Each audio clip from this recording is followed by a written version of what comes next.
Hey everybody, my name is Paddy and welcome back for another edition of Mid-Atlantic Wrestling. This is The Clash. In our main event of the evening, Logan Wolfsbaine is going to be taking on Marvelous Marv Statler for the Mid-Atlantic Wrestling Championship. Also tonight, an all-star tag team match as Robin DeLay teams with George Wolf to take on the team of Froshore and Ernest Youngman. We have the burgeoning of a number one contendership tonight as Davis Wayne Newton takes on James Diaz and Scythe takes on Huracan. And the winners of those two matches will go on to a number one contenders match at Where It All Begins Again. Also, we have some exciting news this month that was announced. There were two announcements kind of announced together. The first of which is the Mid-Atlantic Dojo, which has just opened, headed by Sam Keith, like the Mid-Atlantic Boot Camp was. We indeed do have our developmental system back, which is a very exciting development for us. And to coincide with that, we're also announcing the return of the Hot Prospects tournament. We're still working out who's going to be in it exactly and what the format's going to be. Well, it's going to be 8-man, a single elimination like last time, except it's going to be in November at Proving Ground rather than across 4 shows. So that's something to look forward to. Aside from that, really, we have not too much to talk about. Oh yeah, tonight we're going to have a preview for the Hot Prospects tournament with a 6-man tag featuring 6 people that could be in it. Probably going to be in it, but maybe not. Who knows? We are in the Mid-Atlantic Sportatorium. This is the final show we have at Regional. Sorry, before Regional, at Small. So let's savor the small atmosphere, shall we? In the sold-out Mid-Atlantic Sportatorium, we kick things off with an all-star tag team match in an 80B. Superb wrestling, good heat. Froshore and Ernest Youngman defeat George Wolf and Robin DeLay when Froshore defeated Robin DeLay by submission with a Coastal Zone Californian clutch. A lot of great brawlers in this match. A lot of superb brawling going on. Froshore with his fast-paced Californian-style brawling, really energetic, electrifying stuff from the charismatic brawler that is Froshore. On the opposite side of the ring, we have Robin DeLay, who's a very competent, very kind of Canadian-style brawler, son of course, Dan DeLay.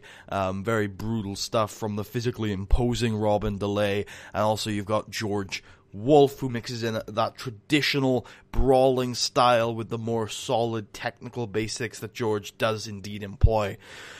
However, on the opposite side of the ring from George Wolf, you have Ernest Youngman, the greatest technical wrestler in the territories today, and he's able with a smile and a wink and a nod to the crowd to lock in all sorts of technical maneuvers, every single one of them that you can think of, as he works over limb after limb after limb, going hold after hold after hold with George Wolf and Robin DeLay, working down that all-star tag team. And in the end, Froshore is able to go toe-to-toe with George Wolf from a grappling perspective and ended up picking up the victory there with that Coastal Zone Californian clutch, picking up the victory over Robin DeLay in the end. And Froshore gets to the interview area and says, "George Wolf, I told you and your posse that I was gonna get revenge for those hard times you put on my family, bro." And it starts at Where It All Begins Again, because if I can't get my hands on Logan Wolfsbaine, if I have to leave that to my good friend Ernest Youngman, then I'm gonna have to settle for you. And where it all begins again, I'm going to show your posse that you are nobody to be worshipped, that you are a drug addict, that you are a wrestler with a number of weaknesses, and I'm going to exploit every single one of them, bro. And I'm going to show the world that I'm better. Froshore excited and happy to have a match with George Wolf at Where It All Begins Again. And we have a preview for the Hot Prospects tournament as the Mean Machine carries 5 very green individuals to a 29E and picks up the victory in 10 minutes with a medal face jam. Indeed. Not too much to say about this. Not too much to say about this at all. A fun little preview for the Hot Prospects tournament. Yeah, everyone gave a decent account of themselves, except for maybe War Peace. Scythe enters the number 1 contenders match with an Underworld Spike, defeating Huracan in 10 minutes and 1 second by pinfall with that Underworld Spike. Good stuff from Scythe as he just dominates the high flyer. You know, we've seen this match before at, I think it was the Wrestling Classic, and indeed this goes in a very similar manner. Huracan trying to use his speed and his hunger as a young lad to kind of put Scythe off balance, to kind of put him out of his element. But in the end, Scythe manages to just brutally and viciously destroy the youngster, the young luchador, with his nasty, brutal style. And in the end, he does pick up the victory with an Underworld Spike. Good stuff from everyone involved here. But who will be joining Scythe in that number 1 contenders match at the at the big show? It's going to be Davis Wayne Newton. Yep, not Javis. Nope, Davis Wayne Newton, as he defeats James Diaz by pinfall with a fisherman's suplex. James Diaz trying to use his physical, nasty, clinical, brutal, brawling, really vitriolic style from James Diaz as he tries to work down the high-flying Canadian. But Davis Wayne, I keep trying to call him Javis Wayne for some fucking reason.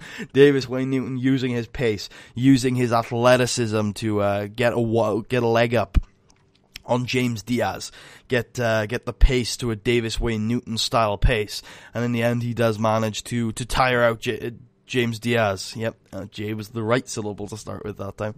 James Diaz, with a mixture of that high flying, aggressive wrestling and a more down to earth grappling style that Davis Wayne likes to move between. And in the end, picks up the victory with the Fisherman Suplex. And afterwards, Davis Wayne Newton, he gets on the mic and says, "Scythe, I'm not scared of you. Scythe, I have been fighting so hard for my entire career, and 2020 was the worst year of my career. It was the worst year of my personal life. I had a lot of shit to deal with last year, but this year I've managed to come here to Mid-Atlantic Wrestling, and I get to wash all that away. Because you see, my past, my childhood, none of that matters on October 23rd. None of that matters. I can wash all of my wrestling past away. I can wash all of my personal past away, because all that matters on October 23rd, Scythe, is it's going to be you, and it's going to be me, and it's going to be for the number 1 contendership. It's going to be one hell of a match, and I will fight with all my heart, and I will fight with everything that I've got, because I need to wash away my history, and I need to move forward, and I need that one last opportunity to be the man. So I will beat you, Scythe, and I will go to the Night of the Champions, and I will take every opportunity that is given to me, because I'm sick of letting people down." Davis Wayne Newton giving us a little hint of his past there, but also very, very up for the match against Scythe, where it all begins again. Blazing Saddles pick up a victory over a combination of Kamikaze and Stuntman, of course 2 members of Devil May Care. Good stuff from the Cowboys as they use their brutal brawling style to slow down the high-flying, reckless, abandoned style of Kamikaze and Stuntman, picking up the victory, beating Stuntman, and indeed probably getting themselves a tag team championship opportunity at Stuntman and Acid. They're the tag team champions, of course. Logan Wolfsbaine is in the new area, and he says, "Marvelous Marv Statler, you know, I have a lot of respect for you. I do. I have a lot of respect for you.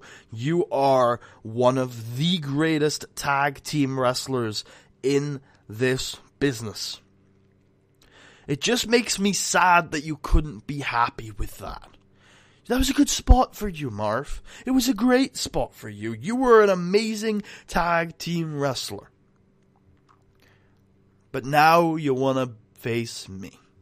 Now you want to step into my yard. You want to call yourself a singles wrestler. You want to call yourself a championship-worthy competitor. Well, I'm sorry, Marv. It's not going to happen. But I tell you what, if you wanted to become a singles wrestler, you've come to the right place, because I am the greatest Mid-Atlantic Wrestling champion in history. For sure. American Elemental, Ernest Youngman, Island Boy Apollo, Huracan.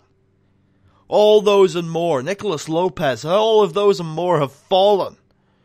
to Logan Wolfsbaine, and tonight I add Marvelous Marv to that list.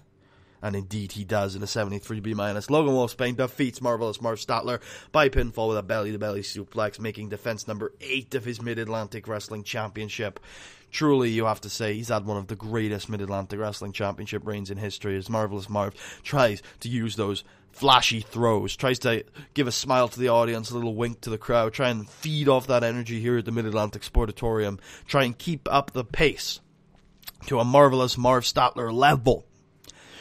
Arm drag after arm drag, suplex after suplex, big belly-to-belly after German, and Logan Wolfsbaine countering every step of the way, because usually Logan Wolfsbaine, with his technical wrestling, he likes to get on the mat a little bit. You know, we've seen him get on the mat, break out of a few holds, go hold for hold, but this was not about holds, this was about throws. And indeed, as Marv throws Logan across the ring with a German suplex, Logan just immediately fires up pure Arasu style and hits Marv with his own German suplex, and it's just back and forth, suplex after suplex. A few strikes thrown in, an elbow, and a forearm, a chop, as these two just a wonderful chain wrestling, amateur wrestling style, just takedown after takedown, throw after throw, as these two just take a numerate amount of bumps on the way to pulling off this absolutely exquisite technical wrestling match. But in the end, it is Logan Wolfsbaine who picks up the victory against Marvelous Marv Statler. Was Marv Statler wrong to come out of the tag team division?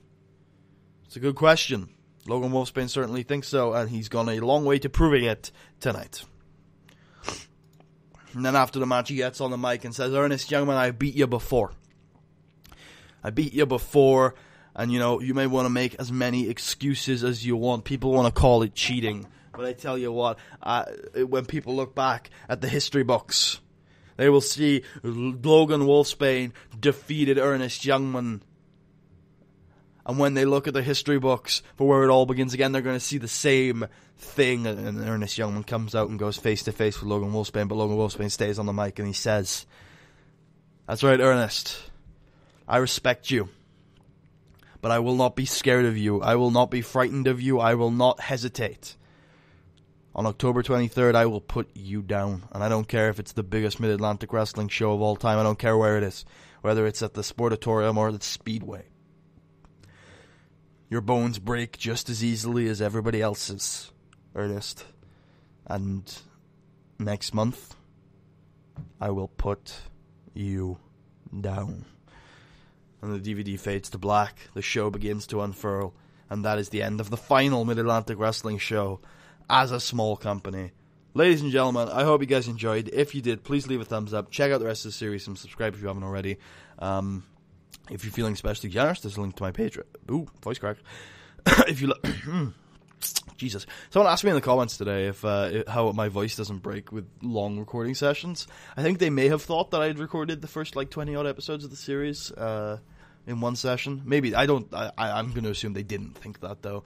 And I do record reasonably long sessions, although these days, because I do put more thought into every single show, like back in the day, back in the 2013 series, I could record a year in a day. I did that once. I think maybe twice, but I definitely did it once, where I recorded an entire year in a day. No way I could do that now. There's not a chance. No way. But I can record 3 or 4 episodes in a day, and that's what I've been doing lately. And it does